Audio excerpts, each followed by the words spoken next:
ನನಗೀಗ 46 ವರ್ಷ. 15 ವರ್ಷಕ್ಕಿಂತ ಹೆಚ್ಚು ಕಾಲ ಯಾವ ರಾಜ್ಯಗಳಲ್ಲೂ ಉಳಿದಿಲ್ಲ. ನನ್ನ ತಂದೆ ನೌಕಾಪಡೆಯಲ್ಲಿ ಕೆಲಸ ಮಾಡ್ತಿದ್ರು. ಹೀಗಾಗಿ ಅವರನ್ನ ದೇಶದಾದ್ಯಂತ ವಿವಿಧ ಸ್ಥಳಗಳಲ್ಲಿ ನಿಯೋಜನೆ ಮಾಡ್ತಿದ್ರು. ಅವರ ಮಕ್ಕಳು ಕರ್ನಾಟಕದಲ್ಲಿ ಉದ್ಯೋಗಕ್ಕೆ ಅರ್ಹರಲ್ಲವೇ? ನಾನು ಒಂದು ಸಂಸ್ಥೆಯನ್ನು ಕಟ್ಟಿದ್ದೇನೆ. ದೇಶದಾದ್ಯಂತ 25,000ಕ್ಕೂ ಹೆಚ್ಚು ಜನರಿಗೆ ಉದ್ಯೋಗವನ್ನು ಕೊಟ್ಟಿದ್ದೇನೆ. ನನ್ನ ಮಕ್ಕಳು ಅವರ ತವರು ನಗರದಲ್ಲಿ ಉದ್ಯೋಗಕ್ಕೆ ಅರ್ಹರಲ್ಲವೇ? ಕರ್ನಾಟಕ ಅಂದ್ರೆ ಕನ್ನಡ ಮಾತನಾಡುವ ಜನರು ಮಾತ್ರ ಮೀಸಲಾತಿ ಪಡೆಯೋದಾ? ನೋಡಿ, ಕರ್ನಾಟಕದಲ್ಲಿ ಕನ್ನಡದ ಮಕ್ಕಳಿಗೆ ಉದ್ಯೋಗ ಸಿಗಬೇಕು ಅಂತ ಕೇಳೋದು ಅದು ಯಾವುದೇ ಉದ್ಯಮಿಗಳು ಅಂದ್ಕೊಂಡಿರುವಂತ ಭಿಕ್ಷೆ ಅಲ್ಲ.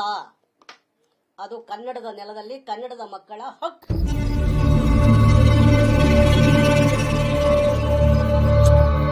ಸಂದೀಪ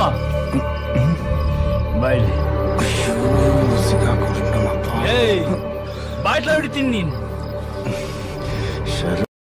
ಉದ್ಯಮಿಗಳು ಕೊಟ್ಟಿದ್ರಂತೆ, ಅದು ಯಾರ್ಯಾರು ಹೋಗ್ತಾರೆ ಅಂತ ನೋಡ್ಬೋದಾಗಿತ್ತು.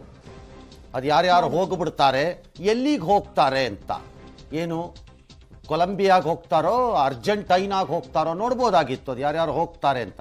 ಈ ರೀತಿ ಬೆದರಿಕೆ ಹಾಕೋ ಗಿರಾಕಿಗಳು ಭಾಳ ಜನ ಬಂದುಟ್ಟೋಗಿದ್ದಾರೆ.